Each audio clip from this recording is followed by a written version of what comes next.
See, Medina Spirit died. That actually wasn't my opener, but I do. Okay. I just wanted to point out that horse dropped dead during practice. Seems like that. Let's make it our opening. The horse racing is very interesting to me. Like people get like super offended about horse racing. Like I understand, animal rights Because of what they're doing to the horses. Yeah, and it's like, well, I don't know what they do. It seems like they treat them pretty well. Like they get first class treatment. Like they work hard. But a lot of people work hard and get first class treatment. I don't know. It just seems interesting. They don't get to participate in NIL though. Yeah, they don't make any money off of their name, image, or likeness. You're right. Yeah, so unfortunate. But actually, what I did want to talk, it snowed. Did you get here okay? Yeah, I did. Do you like driving in the snow? I got new tires last year. year, so it's not the biggest deal in the world. My car is not the best. However, what's wrong with your car? I'm pretty cautious. I mean, I don't have like a truck or like an SUV or, whoa, what's happening? It is coming down real good right now. Like cats and dogs or just cats? Well, can you see it from over there? So you know how there's that 76 sign? Yeah. I can't see past that 76 sign. Oh, good. All right. Yeah. Well, that'll be fun. You could say we're vibing. I'm here for it. Again, like I said, I really enjoy snow. I'm sure you I like to drive in the snow. I don't love like the idea of snow. I love snow in the mountains and I love snow around, but to drive in. It really just stresses me out when people still drive as if there's, it's like 75 degrees in June. Well, there's two ways. There's nothing on the ground. There's two ways. Either people who drive like that or people who drive like their car's about to blow up if they go over 7 miles an hour. There's a nice place in between those two Fair enough. like extremes that I consider myself to fall into, and I feel like most people should. Because when people are like tailgating my ass and stuff, I'm just like, all right, hey man, like it's fine, just breathe. But just breathe. But all yes, right. snow. True. Good point. All right, welcome to the locker room, episode number 69. Nice. Finally made it here. We've been waiting for this day for a long time. Yeah, this date has been circled on our calendar for a long time. Mm-hmm. We don't have anything special for it. Isn't this nice? Oh, good jabroni read. Nice. Even better. Even See, I like better. that my name doesn't get messed with. Your name gets my messed name with. Gets messed with all the time. Mm-hmm. Didn't I mess with your name like 2 weeks ago? No. Was it just Justin 2 weeks ago? Too? Probably. Yeah, just it was Justin's. It was. Oh, it was Rustin G. G'd. Rustin Yeah. G. Rustin That's G'd, what yeah. it was. That was pretty funny. Okay, well, I'm going to take that into account. I'm going to have to remember I don't remember what Connor did the 1 week that he filled in, but I think he did a pretty admirable job. He did do decent. The first one, if I remember right, you were not thrilled with. Like you were kind of we had to go back to the drawing board and get it fixed. But yeah, that one was not too bad. We are down here Monday, December 6th. We do be down here. We are down here, downtown Spokane, Holly Mason Building. Again, episode number 69. We're going to get past the lower third debacle there because I just continue to be roasted on my own show. I don't know how that works, but it's fine. It is what it is. It's because you have a great sense of humor. It's true. You take it real well. I got him. Nice. Episode 69. Too easy.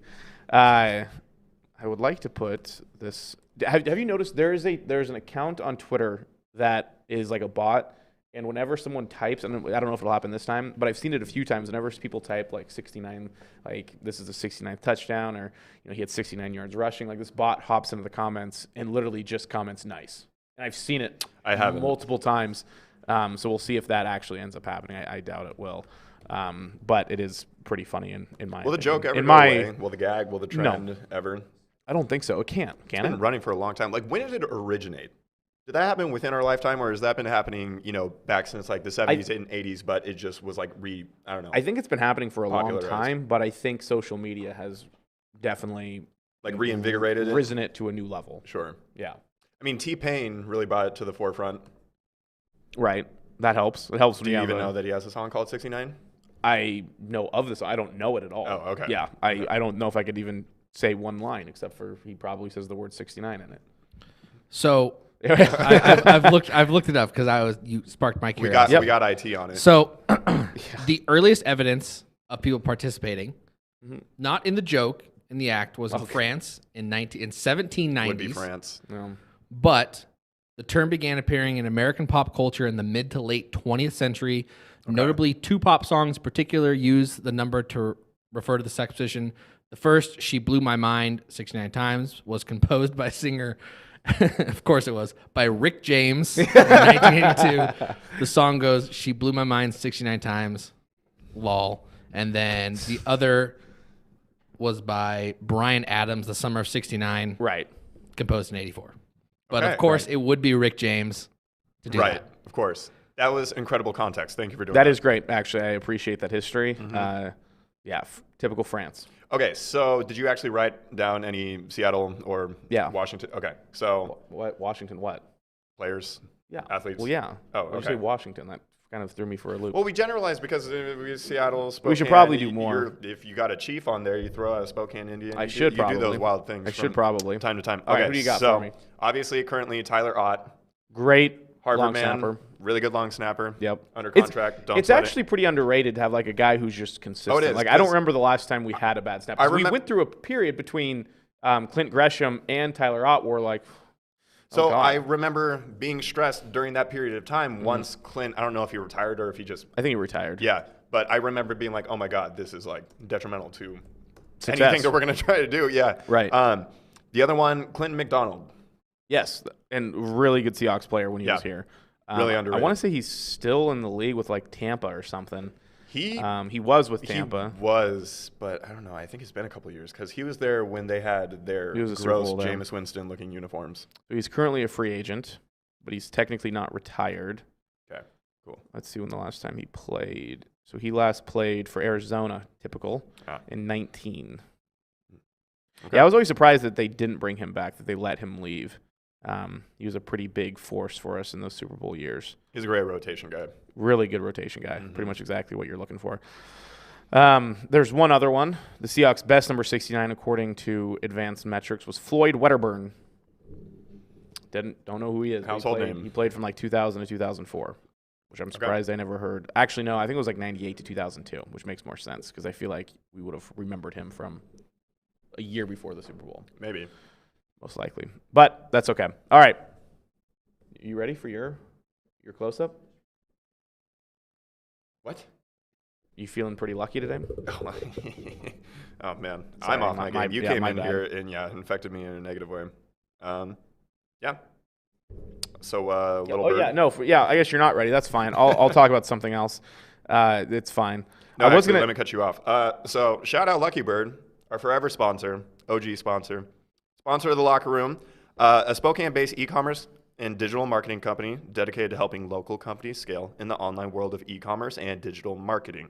Visit luckybirdbrands.com to have a down-to-earth, no-pressure conversation about your digital marketing and e-commerce strategies. All right, so we have some viewers here. Oh dear. People, we don't have any questions.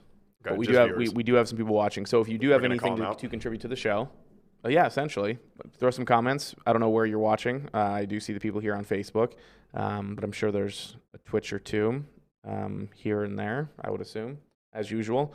Our boy, what's his name? Hasn't been here. McWhippy hasn't been here for a while. Hopefully, I don't know. I feel like the wife. I feel like his wife really clamped down on his sports. Recreational activity post work. Yeah, no beer and recreation for that guy. Poor guy. Shout out McWhippy though. His wife's work schedule must have been adjusted.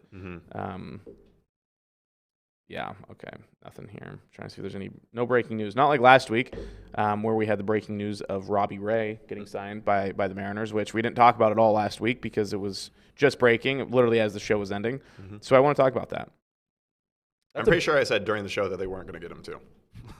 Probably, yeah. I think so. I'm pretty sure I did. Big time move. That's a really big play. I mean, he's the reigning Cy Young Award winner. Mariners just don't. A lot of losses for a Cy Young winner. Well, yeah. Was he like 12-7? He was 13-7. Okay. He played. My guess is he kind of got the Felix treatment. He probably didn't get a lot of run support. What's crazy about Robbie Ray is he is, based off of the innings pitched, he's the fastest pitcher to throw 1,000 strikeouts in baseball history. Oh, really? Yeah, which is wild because it's a guy you just don't hear about. But he's had, just consistently he's been a guy that can miss bats. His problem has been walks, which he severely limited last year. He cut down his walk rate like in half, I think, if I remember right. But, over his first few seasons, these are his strikeout numbers. 119, 218, 218, 165, 235, and then last year, 248. So he has 1,290 strikeouts over his career. But he's a guy who really focuses on 2 to 3 pitches. Again, like I said, misses bats. His biggest problem had just been his control. Actually went back to a mechanic that he used in the minor leagues that I don't know why he kind of differentiated from, but he got back to them, started throwing a lot more strikes, and he's an inning eater. He threw 193 innings, almost hit that 200 inning mark, which you just don't see anymore. Super, super rare. So it's a move that the Mariners haven't really made. I mean, this was the largest contract they've ever given out besides Cano. So, I mean, it kind of shows you how new this sort of move is, because it feels different, too, than the Cano move. The Cano move felt a little out of desperation. Remember how excited I was about it? I was like, this is sweet. Like, felt more like patchwork rather than a true upgrade or like we're gonna plug this hole with this pitcher rather than with Cano. It was like, we're gonna use this to patch the entire ship. Like this is a move we think that is gonna cover up a bunch of discrepancies where Robbie Ray feels like pitching was a semi-strength for the Mariners last year. They had a lot of issues health-wise, but that was more of their strength than their hitting was. So, and they got him for a pretty decent contract number too. 5 years, $130 million, I want to say, and it's an opt-out after 3 years. So it allows him to get another big contract if he continues to pitch well, which for all. I mean, there's no reason why he won't. He has never had any arm injuries, which is another big thing. Most pitchers by this point in their careers, have had some sort of tendonitis, some sort of strain. He's never had that. The only injury he's had has been an oblique strain, which you don't usually see from pitchers. You see that from hitters more often. So, big time move there. What's next? What are they going to do next? I have no idea what's going to. I mean, let's say the lockout ends in a month. Didn't exist. Yeah. Let's say the lockout ends in a month. Also, did that catch anybody in your life? Because I know most of your friends are sports fans. Did it catch the lockout, any of them by surprise? Because there were a couple of people in my life that didn't know that it was coming. And I was like, oh, the reason that like a lot of these big free agents, had their splashes was mostly compelled by the ensuing lockout. Because there was so much uncertainty. Everybody that I associate with most often, I don't think anyone was surprised. Okay. They weren't blindsided by it.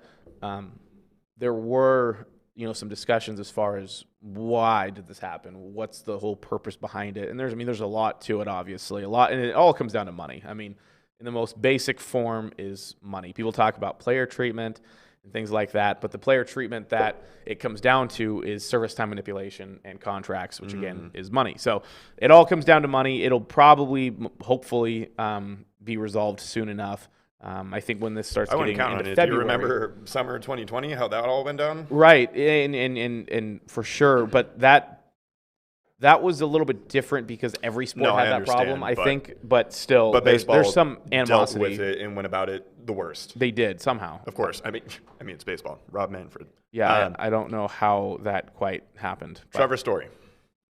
Is that who you want or who you think is most likely? Or I kind of think both. I don't know. Something about Chris Bryant. I mean, he's not washed by any means. Obviously, he provided a great lift for the Giants, who were already, having an incredible season when they acquired him at the trade deadline. But I don't know. Trevor Story just seems a little bit more Seattle-like in the fact that he's not nearly as big of a name. Really productive player. Obviously, he came onto the scene, what was it, like 4 or 5 years ago. He had like an astronomical rate of home runs, right off the bat, no pun intended. I guess they both play third base, huh?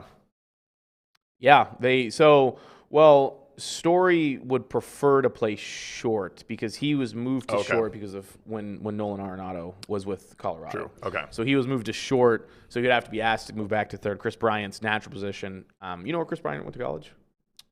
Yeah, I should. University of San Diego. So he played against I did not. GU, which was super interesting. Oh. But he mashed. He just absolutely destroyed the West Coast Conference, which makes sense. West Coast Conference actually is a pretty decent baseball league. Conference. There we go. Surprisingly, but yeah, he played for San Diego. I'd be fine with Story. I think they're both in that same age range. They're both similar type players. Story probably has a little bit more direct power. I think I don't know. I really like Chris Bryant. I don't know why. I've always really enjoyed him. I also would appreciate having him, considering he was a Cub, and then I'd be able to throw that in my friend AJ's face again. Nice. Which would be pretty exciting. But I think either one of those options would be big. I think they need one of them. I was going to say, if they end up with neither, that's going to be a pretty massive it's going to be definitely be a disappointment. They did so, and I don't know who I was talking to about this. So 2 weeks ago now, or a week and a half ago now, DePoto was saying how he has 2 free agent offers on the table, one big one and one normal free agent offer. And then Robbie Ray got signed, and he was asked about his free agent offers on the table, and he said, our massive free agent offer is still on the table. Like that, Robbie Ray wasn't our big target. That came together like within a 10-hour span on Sunday, and then it ended up being finalized Monday morning during the show. So there's still, and obviously everything's shut down, but there's still a large offer out there, which hopefully when that does open back up, that ends up being one of those players. And I would have to guess, I would be shocked if it was Carlos Correa. Oh my God, could you imagine? Oh, I would be pissed. Everything that the Mariners have been building up for, all of this hype and all of the energy that they've cultivated in the last couple of seasons, particularly last season, would all be, for me personally, just absolutely railroaded if they signed Carlos Correa. The cheater? I hate that guy. I also don't like Carlos Correa. More so than any other Astro. The way that he went more about so than it, any talking other to the media, right. Oh my goodness. He just doubled down, tripled down, yeah, he did. Quadrupled down. He's insufferable. I still dislike Altuve more. It's hard. I mean, you're splitting hairs. Have you seen the League? The TV show? Is that the fantasy one? Yeah, I watched the first episode. Oh, right. And you said you thought that's right. We talked about this. Yeah. So anyway, there's an episode called Height Supremacist. Nice. Because Jenny, who's one of the characters, she never drafts and never likes short football players. You know, Darren Sproles was the kind of the target one that they used during this episode. Sure. I don't think I like short athletes either, outside of Russell Wilson. I hate short, specifically white wide receivers. I don't know why. I hate Wes Welker, really? Julian Edelman. Really? I liked Wes Welker a lot more than Julian Edelman. Wes Welker also didn't, beat the Seahawks in the Super Bowl. Right, so. Exactly. And then you look at baseball. I hate Jose Altuve. I mean, who else in baseball is like? How about Muggsy short? Bogues? Yeah. IT? Fair. Yeah, no. Other IT? Actually, newer Isaiah Thomas I've interviewed him before. Seems like a nice guy, but also seems like a guy who expects to like get offers. Like, he just seems like really full of himself, which is fine. I mean, the confidence is nice, but I just hate Altuve. Yeah, I really dislike him. That's fair, man. I would not want Carlos Correa either. But yeah, Chris Bryant. They're projecting a 6-year, $160 million deal. He was second overall pick in 2013. Wow. He got the Rookie of the Year in 2015. He had a really solid year, second half of the year with San Francisco after getting traded to them from the Cubs. Really, the only bad year that he's had was the COVID-shortened season. Which is a lot of guys had. A lot of guys had bad years just because of the uncertainty and everything that happened. But he hasn't turned 30 yet. I just feel like, I don't know. I also like his build better than Story's. That's fair. Like Chris Bryant looks like a baseball player. Story seems a little stocky, which isn't a problem, but he just seems he's a little bit shorter than Chris Bryant. Yeah. I guess it's really coming to the surface here. But a lot of people expected Robbie Ray to go back to the Blue Jays. That didn't happen. I feel like the Mariners are becoming a very desirable spot. The other big thing that I wanted to talk about in regards to this was the amount of discussion Mitch Haniger had with Robbie Ray, trying to draw him to Seattle. I have 2 thoughts on that. The first one is that's awesome. Really, really good. Like that players want to play in Seattle and stay here and like try and recruit other players. You just don't see that. That happens a lot with the Seahawks. You see that all the time. Even right now, you see a lot of guys talking about how great the culture is. Even Adrian Peterson said that he's like, I've been here for a few days and this team's different, just based off of how much fun they have, what the environment's like. It's been a really fun season. Yeah, really fun season. Also, someone said that he said he was chasing a championship, and it's like, well, he came to the wrong team. So I don't know about that. But the other thing about Haniger is his contract situation is coming up after this season. He'll be eligible for free agency, and there have been talks about he's been in a lot of trade talks, right? A lot of people thought that he might get moved at the deadline. So it's nice to see that he seems like he might be interested in staying in Seattle long term. Would you want to keep Mitch Haniger here long term? Why would you not? Basically, take anybody that wants to stay here that is actually the guy ruptured his testicle. Player. He sure did. Yeah, if a guy wants to be nice, if a guy wants to be here, if he wants to be in Seattle and he's recruiting people to be in Seattle, it seems like the absolute perfect recipe for a good, solid leader, locker room guy. Yeah, absolutely. So when I saw that news story come out, I'm like, God, Mitch Haniger just continues to like go up the level of Mariners that I like currently. So Seager was very much up there, but his exit was a little interesting, talking about like how the front office treated him and how he was notified that he was a free agent and going to be released and option declines. There was just a lot of weird things there, but Trevor Story, 29. They're, like I said, both pretty similar aged. Over the last 3 years, his WAR has ranked second among MLB shortstops.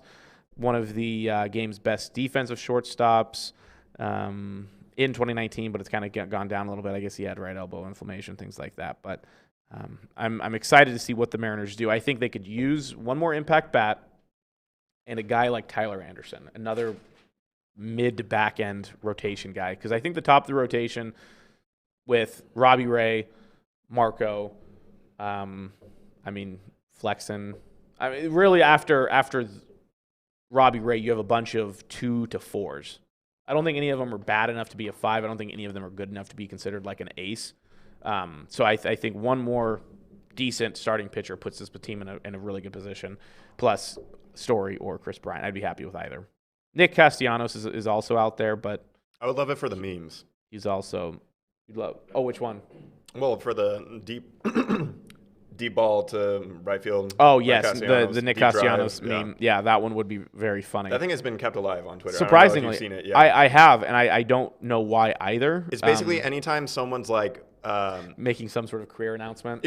Right, exactly. Anytime someone's trying to fight to save their job, that comes up, and it's always it still lands. Yeah, it really does. Still lands very well. So I'd be down. So speaking of the lockout, people are getting really offended. Did you see all the players' names and photos were scrubbed from team websites? It's so petty. So, okay, it is, but I think they have to do that because they don't have rights to these players anymore because there's no CBA. Because think about the Madden games. And I this is not confirmed. This is me just going off of previous. Think about the Madden games. Sean Payton and Bill Belichick, neither of them had their name, image, likeness in the game because they were not part of the coaches union. Is that why? Is that why they not always look cheaters. So just unlike themselves? Generic, yeah. Because they weren't part of the coaching. Oh my God! Wow, that. And if you go back and you look, because they do coaching summits, or they did every year where all the coaches would get together. Right. Neither of them ever attended because they weren't part of the union. Good for both of them. Right. So wow. So essentially, I think this wasn't a petty move because I saw that. I mean, that's what everybody's talked about. The at midnight. The look is petty, but I'm sure you're right that it is. They have to do it. I think legally they don't have the rights to use their name, image, or likeness, and so they had to scrub everything. So it looks really bad on their part. But I thought that was super funny because people, even MLB reporters, like people who are paid to cover the league, like are siding with the players, and it's like you can't take a side here. Like this isn't your job to pick the side of the oppressed players, and however you want to describe it. I mean, I'm pretty sure everybody that covers baseball for a living hates baseball except for like Tim Kirkjian and maybe Buster Olney. Like I think maybe those are two of the only people that don't just like constantly. Ryan Divish, who covers the Mariners for the Seattle Times, drinks a lot, so maybe that's a reason. But his Grizz did beat the Eags this weekend. Your Eags this weekend. Let's go Eags. They got wrecked. Dude, Eastern's uniforms are disgusting. I remember seeing them in the tournament last year on national television, and I was like, seriously, this is what we're trotting out, and they're wearing the same type of uniforms again, just cursive Eastern Washington. It looks like an AAU mom. Yeah. Had a couple glasses of wine, watched The Bachelor, and was like also doing that. What about when they put they have the city outline of Cheney on their basketball court? What a nice skyline. Oh, God. That's pretty lame. That's really lame. Yeah, unfortunately, because I support Eastern in general. They're a local team. I support Whitworth. I support the Sasquatch, Royal Squatch. Did their football team get kicked out of the FCS yet? Who? I have no idea. Eastern. No. They're still in it? Mm-hmm. Oh, good for them. Why? Shout out Ty Graham. I was just curious. I hadn't heard anything about it. I do not keep up with their athletics at all. Oh. You should. You go there. Yeah, currently. Big sports guy. Yes. What else there was one other baseball topic. Oh, you see that MLB used two different types of baseballs. I don't know how they keep what. Who makes this decision? They're just having a conversation. Like I just imagine, the commissioner and the deputy commissioner, like, hey, We want to know something that will really piss everybody off. Let's use 2 different baseballs and not tell anyone, and inevitably get caught and just have it blow right back in our faces. And they're like, I love it. Great idea. Sign us up. Let's do it. 2 different types of baseballs. I mean, those are the parameters for which they make decisions, it seems like, because over and over and They're over, horrible. they just find new ways to piss fans off. Right. Yeah, and just make themselves look terrible. Right. And tone deaf and incompetent and just like, just bizarre. Like, why? Dr. Meredith Willis, a physicist who specializes in sports, dissected and measured a number of baseballs used during the 2021 MLB season. She found some of the balls had lighter cores, which MLB promised to use during the 21 season to curb offense. Others were heavier and had the same properties as balls used in previous seasons when the league's home run rate exploded. They also had different levels of tackiness. MLB admitted the 2019 batch of balls were not made differently, but said the ball was not intentionally juiced. Okay, so don't you think the players would have noticed at some point, or they implement these in a way that only certain teams played with certain balls and didn't actually play with both? Like, don't you think a pitcher would notice pitchers with how meticulous and how OCD they are about? I think sort of, but not to the point where they can prove it. Like, they don't have the time or the ability or the care. Like, they just have thoughts in the back of their mind. Yeah. Like, this ball feels just kind of like a different. hunch, huh? Right, exactly. And so there were rumors and like potential thoughts that maybe they're using like the juiced balls in like Seattle and then using the dead balls in Colorado, for instance, like the places that have less offense. They're trying to exactly. Which I understand that to a point, like to try and even the playing field. But when you look at sports across, the NBA is the only sport where it's the exact same in all arenas. Everything, it's wood, it's a basketball, it's all the same. There's no element, right?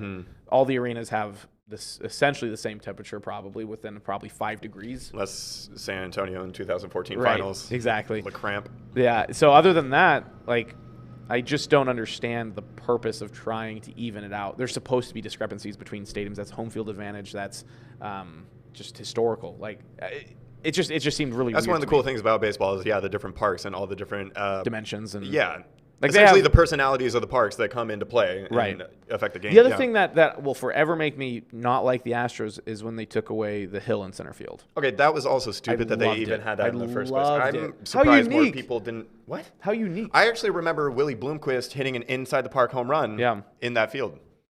Because of the fact that some guy like tripped off, off that little hill. Because he turned and started to run, and then he hit the hill, and he's like, obviously his knees were hitting it, like getting closer to his chest, and he just tumbled. Willie Bloomquist. I loved another Willie Bloomquist. Another guy. Willie Bloomquist was an absolute stud. Those teams were fun. Those teams were somehow fun-ish. All right, I want to point out, I saw so many Starbuckses in Seattle, obviously. Yeah, you can't walk 5 feet without seeing multiple. Not at all. And it made me really appreciate, again, how badly Oklahoma City got just destroyed. There's not even a word to describe how badly the Grizzlies beat them a few days ago. I hate that this is the first time you've taken it upon yourself to bring up the NBA on the show, and this is what you decide to talk about. It's so tough because nothing stands out to me. Like, for whatever reason, the NBA, in my opinion, does the worst job at like highlighting cool stories. Like, it's the same thing every night. Is LeBron playing or is he not? Does he have COVID? Does he not? Is Steph Curry going to break this record? Is he going to, do this, do that? Like, it's the exact same players every single time. Is my problem. Yeah. The NFL does a much better job specifically, and the MLB is completely on the opposite spectrum. They don't highlight anybody. Yeah, I know. They have nobody to like really center upon. Like Mike Trout. And so it's so tough because so much of the conversation centers around 5 people in 3 teams. I understand. You just don't love basketball. I love basketball. I hate the NBA. I hate the NBA. There's just no redeeming qualities about it. They don't run offenses. They score a lot. Some do. They don't really run sets. They kind of just do their thing. They do that because they're good enough to really have a feel for where they're at. Like, I understand that. They don't play defense. That's for sure. Some of them do. Like, the 3 guys they highlight on ESPN. Everyone else doesn't play defense.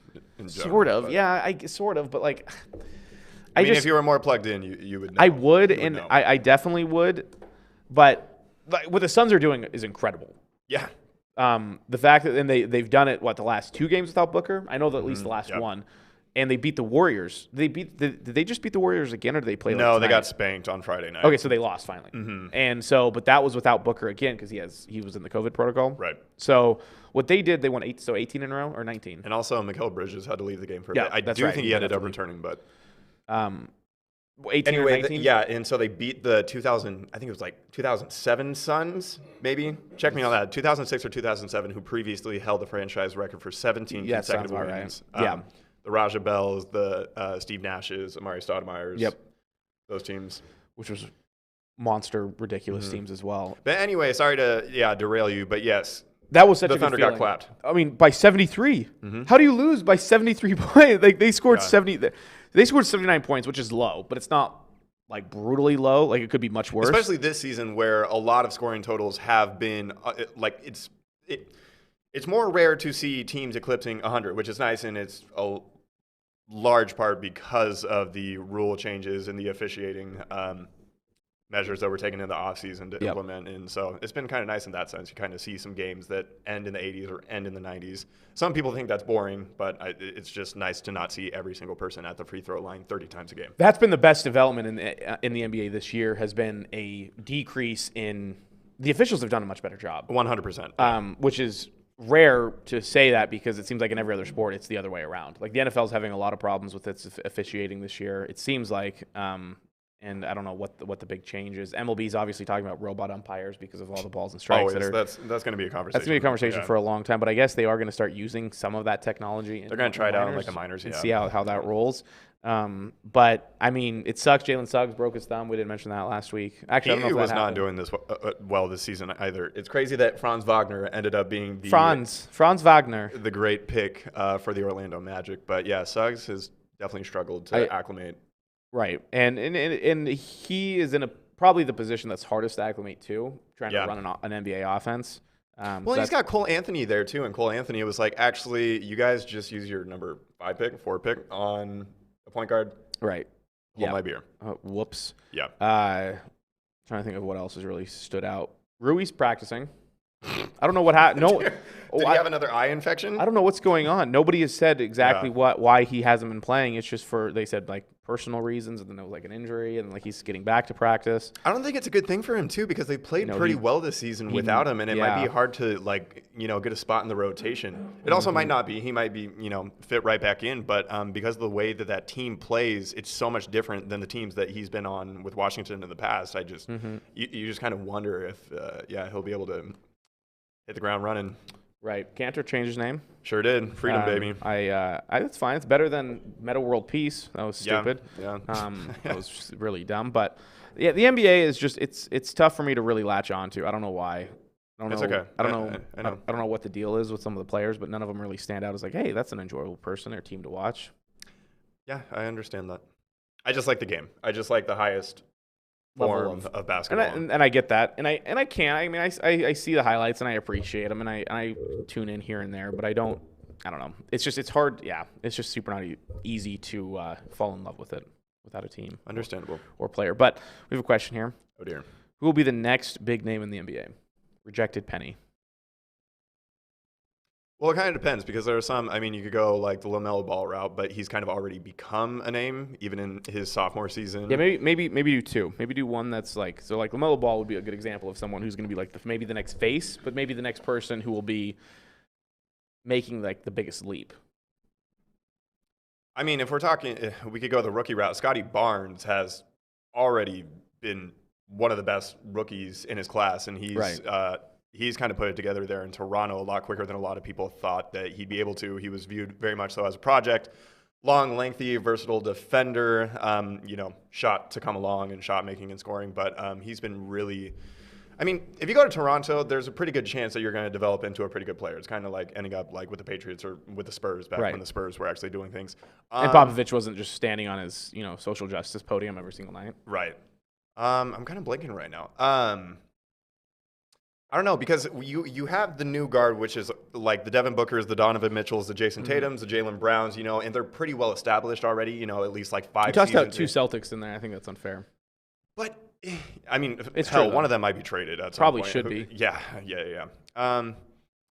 I don't know. Actually, Cam Thomas with the Nets actually have a couple of players, young guys, that are doing pretty well for them. And, they've really rounded out their rotation pretty well there. Right. I don't know. You have any suggestions? Nope. Okay. Beautiful. Probably all the Zags players are going to make the leap. Yeah, probably not. Not with that attitude. Should CJ McCollum get traded? I was going to say the Blazers are a mess right now. Oh, my God. Neil O'Shea got fired. By president, by GM. And Damian's been working through an abdominal thing, which has plagued him back through the Olympics, which it's like, oh, my God, that kind of makes sense because he was terrible during the Olympics. Right. And he has not been good this season. Career lows in most statistical categories for Dame. They got to shake something up. I'm not sure what the deal is. Yeah, and Billups was kind of throwing them under the bus too post game. He's like, we can't afford for our bench to be the only players that care. Whoops. And I was like, oh. So yeah, Jody Allen got a lot going on her plate. But, yeah, with the Seahawks. So I just saw something, and I don't know if it was actually legitimate or not, that said that Dame actually wanted to play with Ben Simmons, which would indicate that CJ McCollum would be on the move, maybe to get Tyrese Maxey back in that, but I don't know, man. Mm-hmm. Portland's never going to be able to do anything. They can make a move, and even if they do get Ben Simmons, I'm hard-pressed to think that they'll actually make any sort of leap. The West is just too good. The top of the West with Phoenix, the Warriors. I wouldn't put the Lakers in there, but there are a couple of teams. The Jazz are going to be always like a really good regular season team, and no one's going to care until they actually do something in the playoffs. Yep. I just think there's too much star power. Because, yeah. Zach Collins is coming back soon. Who cares? Wow, it's sad because he showed promise. Yeah, he showed promise. And he has the size and the length and the shooting ability and the touch technical around the ability. rim. Yeah. So that'll be. Yeah, he's in a good spot, I guess. Yeah, he's getting paid. Hey, who's rejected Penny back there, Sam? What? Who's rejected Penny? I don't know. Actually, legitimate, no clue. Interesting. Right. I would also reject Penny if we had to do that first round over again. He did actually have a halfway decent game. Halfway decent game. I don't want to hear it. Halfway decent game. All right. They also would like to know. Actually, Vinny said the league has been worse ever since Paul Pierce retired. True that. That's not the truth. It is true because I enjoy the NBA more with Paul Pierce, not because of Paul Pierce, but the time around Paul Pierce more than I do now. Oh, yeah. I'm excited for Klay Thompson to come back. That'll be really cool. Finally, unless he tears another ligament. God, I'm scared. It's one of those things. It's kind of like Alex Smith in a way. It's like I want to see it happen, but I'm also so terrified to watch him run up and down the court. Yeah. Or even go up for a shot and is his knee going to be able to handle that? Sure. Yeah. Someone going to slide distribution. Under him. Someone going to Zaza Pachulia him. Right. So we're not going to talk about So Vinny wants to know your thoughts on the Halo Infinite campaign. I don't want to hear your detailed thoughts on that, nor the perimeter thoughts. But I do want to hear your thoughts that we will. I also will comment on. He wants to. Why aren't we getting a co-op campaign until May? A staggering 5.5 months later after release.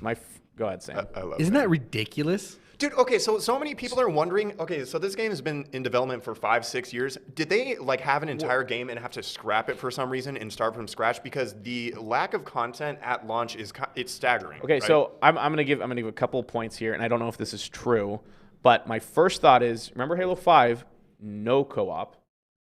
Yes. Because of the technical issues surrounding it, the Xbox One X couldn't handle it. Because it was just too big of a game. I want to be honest. I've been pretty checked out of the Halo series up until this one since 3. Probably Halo. I played a little bit of Halo 4. Yeah. But I think that was just excitement. Then after that, I was like, I don't give a crap about Halo 5. So that's legitimately the first time I've ever heard that.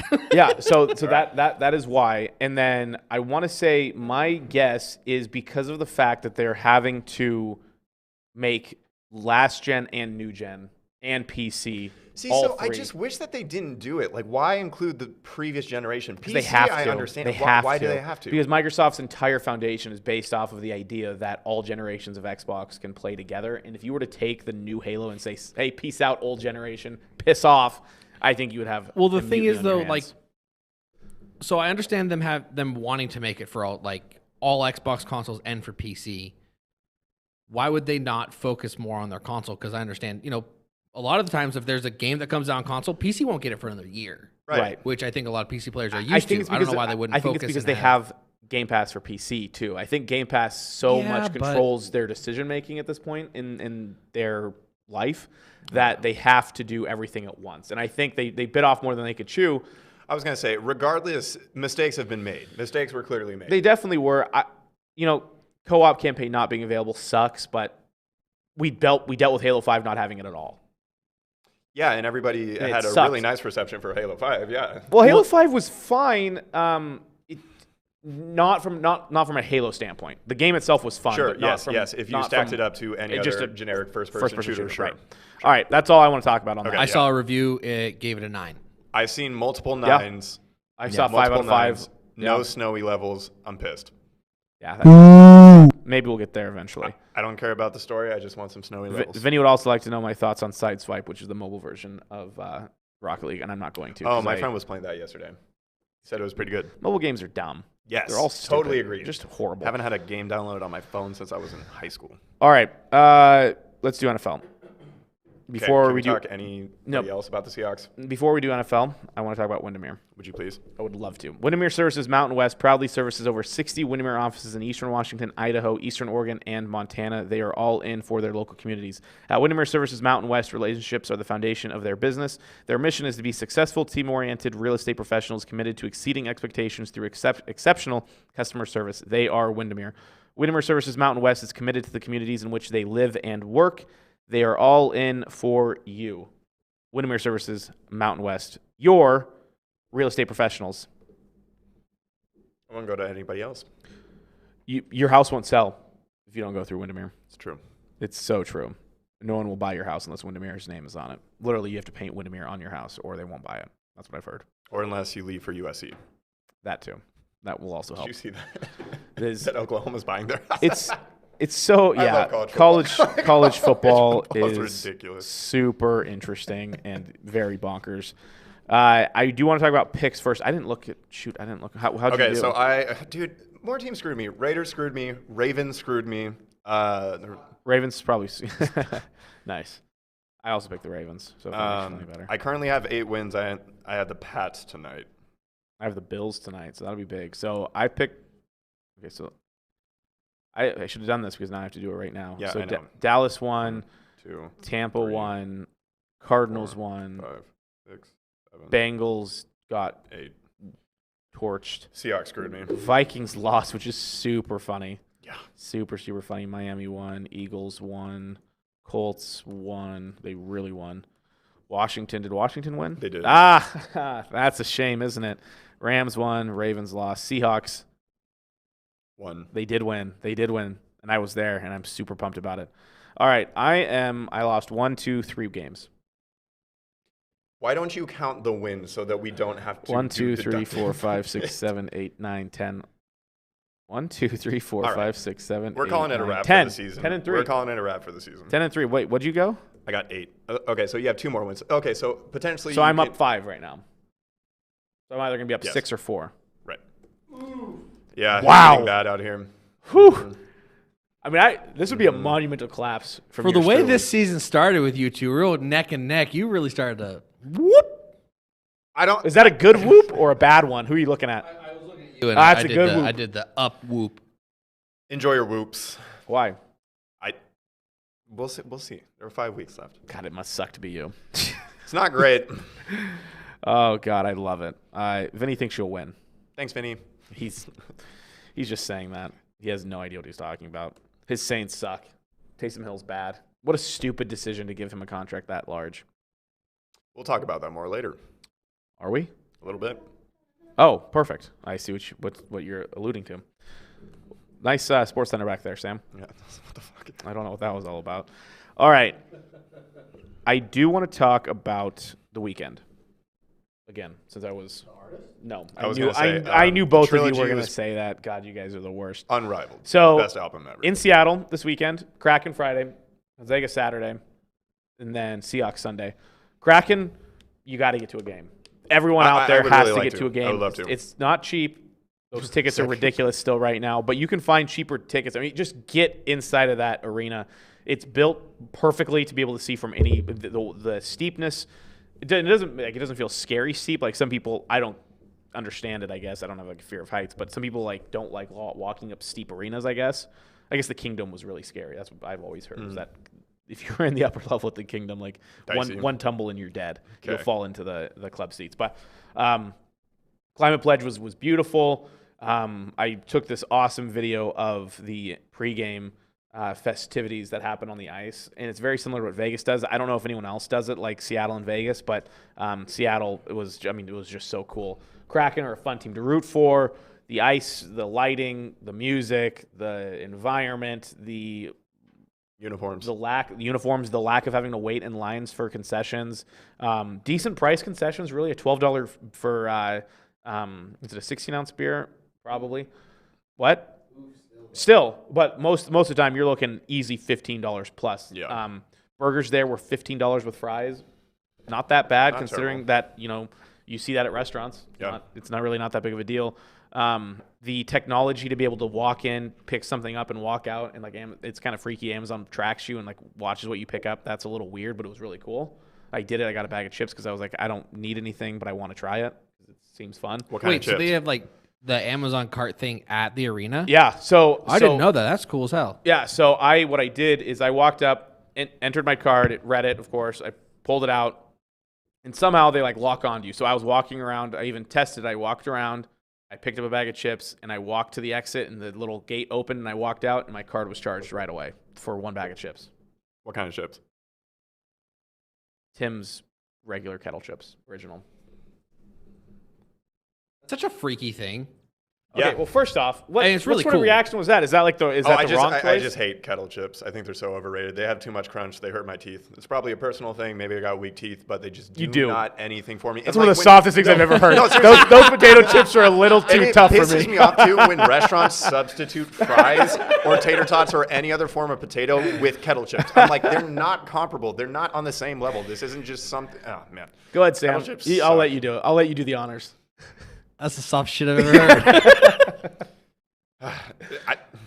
They suck. Okay, it's your preference, whatever. But yeah, that's so crazy to be like, all right, I'm gonna get a bag of chips and this hot dog, and I'm gonna leave. And and no one's gonna stop me. Yeah, no one's gonna stop me. It was really cool. So essentially, Kraken had a really fun game. They beat the Oilers. I think 5-3 ended up being the final. It was 4-3. 4-3. Oh, that's right, because they scored there in the last minute and a half, 2 minutes. I was there. Oh, that's right. I was busy, working. Not working at all, just watching, actually. Super fun environment. You got to get over there. Kraken are actually playing a lot better. A lot of people are talking about them like, hey, this might actually be a team. Like, we might actually have a potential playoff contender here. And they're doing this without both Jaden Schwartz and Jordan Eberle, their two frontline center and left or right wing guy. So that's Vinny said, don't let baby Andrew eat any Kedu chips. His teeth will break. Still snowing pretty good? Oh, yeah. We're only supposed to get an inch. By the way, no snow on the pass. We made it there and back without having any issues on the pass in the middle of December. Thank God. I was worried about crazy. You. I guess it's not the middle of December. I wouldn't say it's the middle of December. I would still say it's very early doesn't drink enough milk. I drank too much milk. Vinny's really just hammering this home right now. No, because my nails grow fast AF. I have strong funny. nails. Do you know the nails grow longer on your dominant hand? Grow faster? I did not. Yeah. But I know that Vinny wants to know about baked chips. The baked chips are baked chips are a better alternative, but you don't like baked chips? No, compared to normal chips. Oh yeah, okay. It's like, why am I gonna eat something that's just slightly more healthy and way less good? I think Doritos are my favorite chip at this point in my life. Doritos are the best chip out there. Yep. That's the best take you've had all day. Thanks. Which flavor? Just regular. Spicy nacho. That's fine. And or Cool Ranch. That's fine too. All three of them are good. I think Cool Ranch is drastically underappreciated. Really? I feel like there's a huge contingency of Cool Ranch. I always see that both sides, the nacho, actually. whatever, like the main one is. I always see it's like, that's the greatest one. It's like, Spicy nacho. I like a little. I like the spicy. What's the? I don't like the chili ones. The sweet chili. Oh, fucking love those ones. Oh no. Vinny said Doritos are too hard for his teeth. It's just not true. I just said that I like Doritos, and they're not kettle. And he said, wouldn't want to see Andrew after eating pretzels. And then he said, I have to soak them in water. I have to soak them in water first. I regret being transparent and honest and open with you guys about my chip preferences. That's awesome. It's fine. I have to soak them in water first. I prefer milk. Oh, God. Some what a great time to be alive. Are we going to talk about... Risk. We're talking about Gonzaga. Because they lost to Alabama. Yeah, they got spanked. Well. They didn't get spanked. Spankies. No, they didn't get spanked because they were in the game the entire time. They for sure were. I mean, like 10, 12, 14-point margins. I'm not sure if that's... No, they were in single digits for a good portion of the second half. Yeah, for a little bit. For a good portion of the second half. They just every time they punched Alabama was able to literally recover instantly and go on a 5-0, 5-6-0 run, and then now it's back to 9 points, and you're like, well. I didn't get to see the entire game because I was working, but it seemed like every time I looked up, Alabama was in transition dunking it. Oh, they were running a lot. Yeah. And GU doesn't get ran on. The only time GU has ever been ran on, dude, they're just Duke? so slow. Oh my goodness. Who? The team. Gonzaga? Watching Timmy labor up and down the court is Timmy runs the floor. I think yes, technically he does. Yes, he's running up and down the floor. No. he there's a lot of times where he looks awkward doing it, but he's not a slow guy. He's pretty slow. He's just not a fast runner. He's not slow though. If he's not a fast runner, what does that make him? Makes him an average speed guy. I think the converse of fast is slow.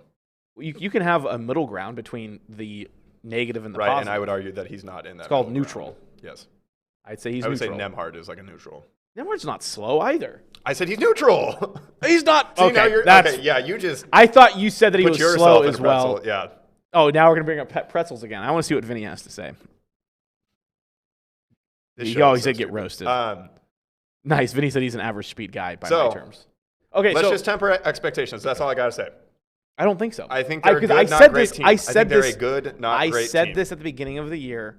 I told people don't expect the same thing as we saw last year. At the beginning to mid part of the season, that's exactly what's happening. Because what the issue is, they're running out. Their starting lineup includes 4 new guys. Nembhard's the only carryover from last year's team that is currently starting. And you're looking at a team that also brings in 2 rookie guards off of the bench. Wait, is Timmy not starting? Well, sorry. 3 consistent, 2 returning starters, but I didn't consider Nembhard one of the guys Nembhard wasn't the start at the beginning of the year. Right. Okay. So I should have clarified that a little bit more. And then you're running out Watson, who's a veteran. You obviously have Salas and Hickman that are coming off the bench. Strother last year played 6 minutes a game, and he's starting. Obviously, Chet's brand new. And then Bolton's obviously brand new as well. So you have a lot of guys who have never played together who are still really they're learning the rotation, because you look at the end of the game, Chet wasn't playing and Holmgren wasn't playing and Bolton wasn't playing at the end of that game. It was Watson who was in, as well as Hickman. We're playing at the end of that Alabama game. And so they're still learning the rotations. They're still learning how to play with each other. Last year's team worked so well because the only really new guy was Suggs. And I think he would work with any team in the country. And he was the only guy who really needed to be. He was a plug-and-play guy. It wasn't a problem because the other guys were all veterans, and they knew what they were doing. Nembhard came in. It was surprising. That's why he ended up entering the starting rotation over Watson after a few games, because he slotted in so well next to Suggs and wasn't required to be the main guy. This year he is required to be the main guy, and he's done really well up until Duke. He looked really good against Texas. He looked extremely good against UCLA, but he has struggled the last 3 games, even against Tarleton State. So if you want to say that it's the big-time games that are getting to him, I think it's just he's rattled. I think Duke rattled him because he's been not great the last 2 games. 3 if you include Duke. So I think they're going to be just fine. I still think this team has potential to be even better than they were last year. Look what they did to UCLA. And UCLA had everyone return except for Riley. Riley was the only guy who wasn't in that game, last year. And they throttled UCLA on a neutral court. So I think they're going to be just fine. I'm not worried about them at all. I think people are talking about Mark Few and saying like maybe he's not as good of a coach. His DUI was a problem. Okay, that's distraction. That's absurd. That's nonsensical. So essentially, Vinny said that Drew Timme looks like Lanky Kong. Oh my God. That is absolute. That's pretty Just funny. end the show. That's the best thing that anybody is going to hear this week. That's pretty funny. Do you see that? Yeah, you saw that video? God. Lanky Kong with like a walrus. Walrus? Yeah, because when he's, shaping the stash and stuff, he's going to. That's so goddamn funny. Shout out Vinny. That was incredible. That's actually pretty good there. Yeah. He looks like Lanky Kong. He does have long arms. You and I talked about this. I texted about this, but Rosillo called Timmy out on his podcast this week when he was making fun of guys doing celebrations at inappropriate or maybe tone-deaf times. And he threw Gonzaga's Timmy in there. And I was like, okay, thank you. So, my friend Gianni said that maybe I should stop going to GU games. Yeah, probably, man. Why? Whoa, hey. You guys, they have won one of the 3 games I've been to. Okay, yeah, point taken. All right. But the Seahawks won when I was there. The Kraken won when I was there. We don't want the Seahawks to win. Yeah, we do. Okay. Yeah, it's bad. Big Seahawks winner. I would like the Seahawks to continue to win, contrary to everyone else's belief. No, because it's not good for the long-term outlook. They don't have a first-round draft pick. It doesn't matter. I know, but so they should win the next couple of years and see what they can do. Let's get weird. Okay, Seahawks won. G will be just fine. Seahawks won. They had probably their best game since week 1. They had the time of possession, which is crazy. Turnovers were funky. Special teams was gorgeous outside of a missed field goal, which was a long kick in a sub-freezing game. I don't know why they kicked a 55-yarder in 28-degree weather, but they did. Went for it on 4th down, got it, fumbled the next play or the 2 plays later, so that was super unfortunate. Adrian Peterson didn't look like garbage. He didn't look good, but he looked like Lynch did when he came back a couple years ago. Kind of. A big spark guy, got the crowd pumped up, got the locker room pumped up. DK made a few big catches. Lockett had multiple big catches. Wilson looked better than he has since he came back from injury. He didn't miss any throws that are like, how did he miss that? He overthrew one long ball, which happens, and he threw DK out of bounds one other play. Other than that, he was like spot on, which was nice to see. It was nice to see. Mm-hmm. Defense also played really well. People talk about Bobby Wagner losing a step. He's still a stud. Mm-hmm. Still an absolute monster. Quandre Diggs is a better safety than I think people give him credit for. Jamal Adams could be out long term. You seem super upset that the Seahawks won. I don't want to talk about them anymore. There's nothing that they can do this season that is going to change the way that I feel about them in the short term as well as the long term. And I feel like we've had it out, and it's just like Pete Carroll's press conferences. These are just recordings. We're just going to keep saying the same thing back and forth. He didn't say it this time. No, but you know what he did say? He did say that he's a sicko because he likes winning. He's that one that he does say all the time. Yeah. That he does say. And I don't care how they win. If they win, they win. Yeah, that's true. Yeah. We do have a YouTube comment that I'm going to get to later because it's my closing time. Okay. So I will get to that comment. I'm glad that you're happy that they won. I'm super happy. It was such an awesome game. Yeah. It was so much fun being there. Mm-hmm. A little chilly, but I was pumped to be there. You going to say something, Sam? Yeah. Wow, that was a smacking of the mouth. Okay, he doesn't have anything to say. All right, Jabroni. Go ahead. I heard you have 2. Yeah, I got 2. They're both kind of related. So both of them came on the parts of the Saints in Thursday night. I don't know which you got first, Sam. You could probably play the one that's the football game. Do the play. So Marcus Williams, who is infamous for whiffing the tackle on Stephon Diggs in the 2007 divisional round of the NFC playoffs, did that. He ran with Tony Pollard all the way. That is so much a Madden move. Right, yeah, 100%. I don't know what you're doing. It is the worst angle maybe just ever taken. Just dive early. That was 35 yards of running. It wasn't just like a 10-yard or a 5-yard, cut him back inside. Yeah. Get him to come back inside. I missed that.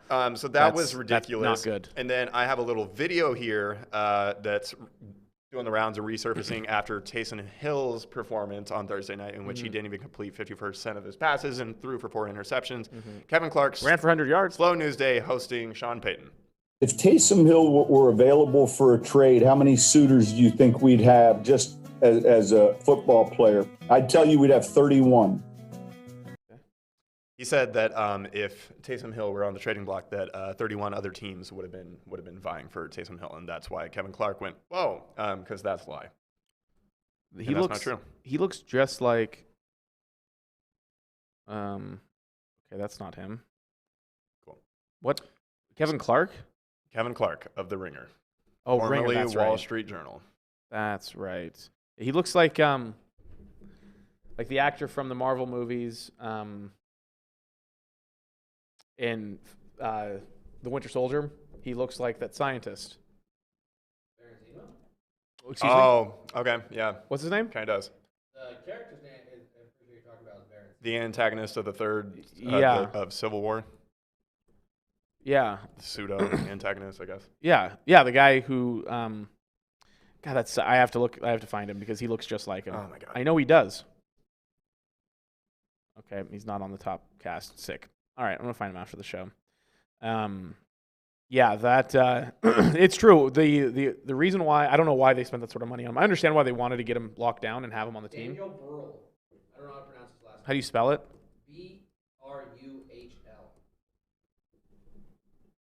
Yeah, it looks just like him.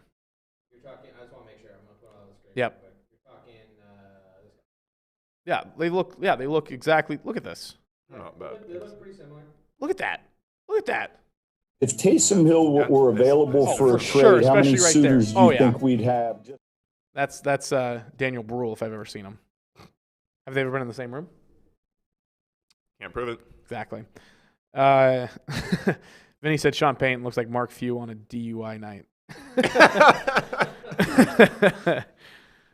Is he doing anything right now? Because he's Dude, he's having a great time. he's having a very good morning here. My jabroni, go ahead and play the clip. All victory, but a large one in creating confidence for these young guys. Oh no! Go get the ball! Go get the ball! And just let it drop, and Kevin not. So I did not see that. That pisses me off so much. which part?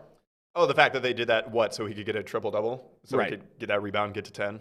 So, but then the NBA took it away. Good. Well, who gets the rebound? I don't know, but You can't just have no rebound. They literally sat there for like 3+ seconds and were like, So? ball. I think that's okay. No, I I don't think like it's it. No, because lame. people used to shit on Russell Westbrook all the time and still I kind of agree. for that stuff in I particular. agree. I completely agree. I think it's funny. I think it's kind of lame, but I think it's super funny that they did that. Like they had the wherewithal. I mean, they were up by like 20 at that point. Like the game was almost over. They had the wherewithal to be like, Kevin, like get over here. But who gets the rebound? The NBA just pretend like that rebound didn't happen. God God had that rebound. has a Jesus. rebound. Yep. That's not bad. It's not bad back there. Not bad. Yeah. So my jabroni is the NBA for making a rebound disappear. He got the rebound All right. in a weird fashion. I think it sets a bad precedent if that's allowed to be considered a rebound. Like I understand. Absolutely. So good for the NBA for having still a a little jabroni. bit of a backbone. Still a jabroni. No, we got it. No, we got to because clap when no, they because do there's things right. plenty of more things that the NBA should be focusing on other than that. Well, like I know, but that thing they're like, nope, not Yep, going to let just that happen. because they did a good thing doesn't mean that the rest of the things that they're not doing well takes away the good thing. It does in my eyes. Clearly. Yep, not good enough. Man. This day in sports history. There weren't really any good ones. A lot of college football stuff that I didn't use because it was just people winning titles. This date in 1960, MLB American League grants American entertainer and businessman Gene Autry a franchise. That would be the Los Angeles Angels of Anaheim. Ooh. I didn't know Gene Autry was the first owner. That's kind of cool. 1986, the 52nd Heisman Trophy was awarded to Vinny Testaverde. Wow. Good. Vinny's definitely going to be all over that, I'm sure. Closing time. Go ahead. Okay. Gardner Minshew back in the fold with the Eagles. Jalen Hurts Love it. out on Sunday. So Love it. Gardner Minshew stepping to the plate, and this is he and his father post game in the parking lot.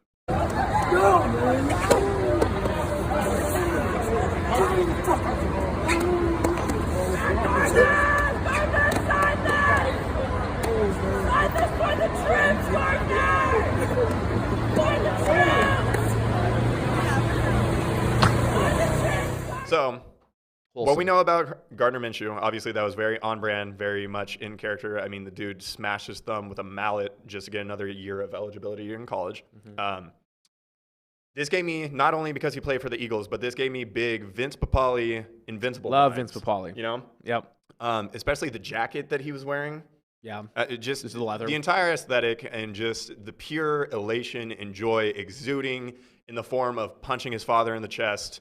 Incredible. That is exactly that's what it's about right there. Gardner Minshew does a very good job at selling himself.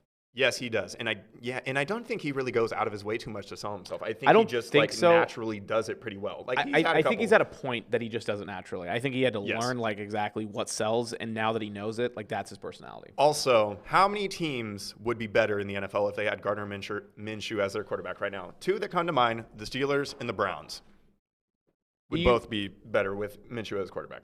Yeah. You look at Carolina? You look at Minshew's stats, and they're actually Yes, 39 touchdowns to 11 interceptions. That's one hell of a ratio. And he did that with Jacksonville. Trevor Lawrence, how you doing with Jacksonville? Not great. The biggest thing with Minshew, he's a little undersized.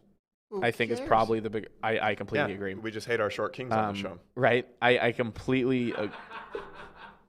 Don't you guys hate that expression? Yeah. Actually, I hate any time that king is attached to or anything, queen. But queen, I kind of understand more. King. I saw a meme, and I'm sure this isn't what happened, but it said something like, I was in bed with my girlfriend, and she took all the covers, and then she said it's a queen-size bed. There's only room enough for one in this bed or something like that underneath these covers. I don't like the terminology of king and queen. Okay. I just think it's lame. There's nothing I ever see that I'm like, that's one of the funniest things I've ever seen. I'm glad that we use that. Right. I'm really excited that is consistently sticking around. But, yeah, he has a career. He's a career 63.5% passer, so that's not great. He makes a lot of big completion throws. percentage means nothing in the NFL. It does in certain circumstances, but I would agree overall. No, because it can be a misguided stat. Because Kirk Cousins always has a great percentage, but that also means that you're probably not pushing the ball down the field that much, and you're probably not taking a bunch of chances with contested catches. No. Completion percentage, back off that jazz, not really relevant. Yeah, his touchdown percentage with Jacksonville hovered between 4.5% and 5%. His interception percentage was 1.5% or less. Yards per attempt over 7. His quarterback rating has been hovering between 90 and 100. His QBR is right around 50. Takes a decent amount of sacks. We've known that. Doesn't he at least just have, like, he's got that it factor. He's got that je ne sais quoi. Like, even if he's not, like, you're not going to. Even if he has a bad game and your team's not winning with him at the helm in that particular game, it's probably going to be a really fun game. It's going to be entertaining. Do Steelers fans have fun this season? I don't think so. Mm-mm. Do you know a Steelers fan that's having fun this season? Watching Ben just... He could be better than Matt Ryan right now.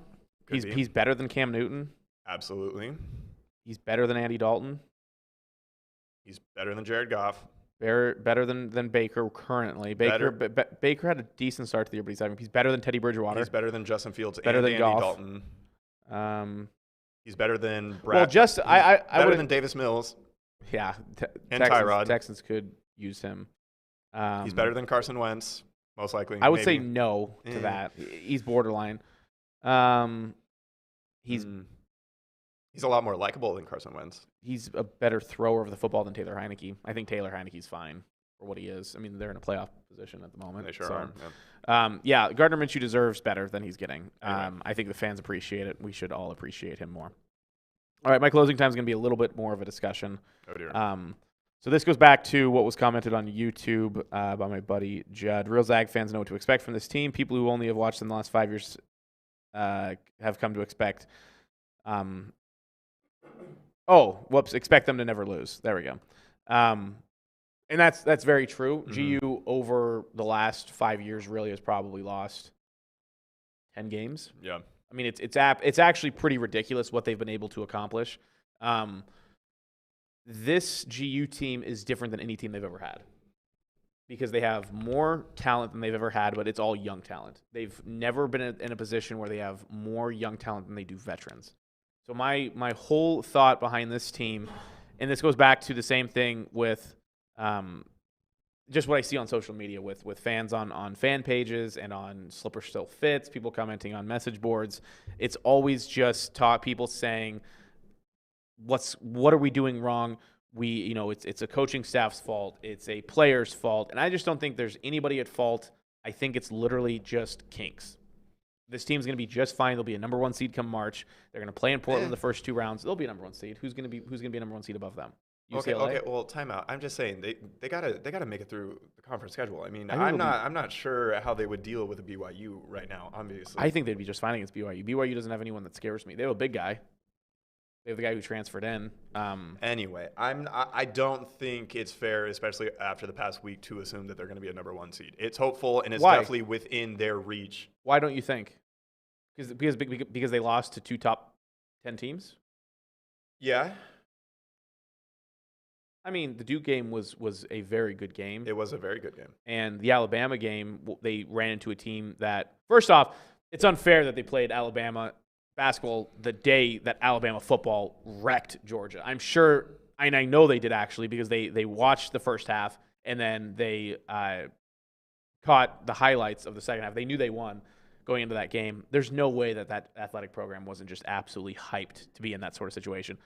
That's obviously not the reason why they won. I was going to say, sure. But it was just interesting because they were asked about, did you see that Alabama football won? And they were like, oh yeah. And then the coach was like, this is the best athletic department in the country. And I'm like, well, let's hold on a second there.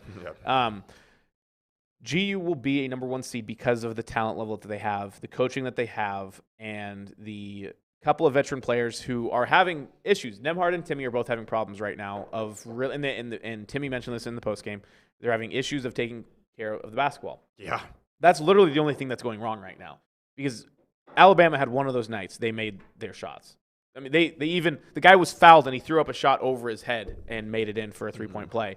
It was one of those nights for Alabama, on top of it being one of those bad nights for GU because they weren't making their shots and they were turning the ball over, which is a recipe for disaster against the team that needs the other team to not make their shots.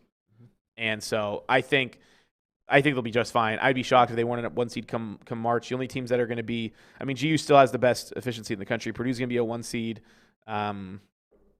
Duke, maybe, if they continue their upswing. Baylor's there. I'm surprised that they're actually playing that well. UCLA won't be there. Alabama's not going to be there. Villanova's not going to be there. Kansas won't be there. Houston doesn't have as good enough offense to be there. I think they'll be just fine. And I think they'll be just fine too. I'm just saying I don't think it's fair to assume that they're going to be a number 1 seed, especially this early in the season and with what we've seen. What we've seen though is them destroy UCLA and battle against Duke in a game that again was 2 high talent basketball teams. Yes, I agree. And they destroyed Texas. They sure did. I don't think Texas is that good though. I also don't think UCLA is that good. That's fine. I think they're both still top 15 programs. Also, isn't WSU supposed to be like sneaky good this year? Yeah, all they do is keep losing. They held Arizona State to 39 points. I did see that. No, WSU's fine. But they just lost to USC. They lost to Eastern. That was bad. Yeah, no. I just remember somebody was like, "Yeah, sneaky Pac-12 team to watch out for this season." Washington State. And Gianni they had 20 turnovers against Duke, and they still kept that game competitive. So essentially, this team is better equipped, I think, to handle the reason why we're going to need to see a lot of maturation.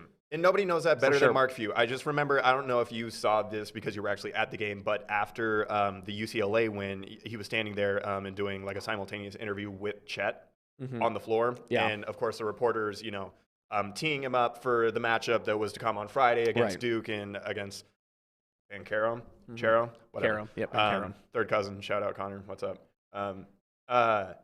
And Mark stopped and he was like, okay, you guys, everybody needs to understand that this guy patting Chet in the chest is a work in progress. He was very quick to stifle the notion that, he's one of the best players in the nation and is inevitably going to be a top pick in the NBA draft. Right. And I think that, to your point, is a good way to categorize the majority of the team at this point, not only just Chet.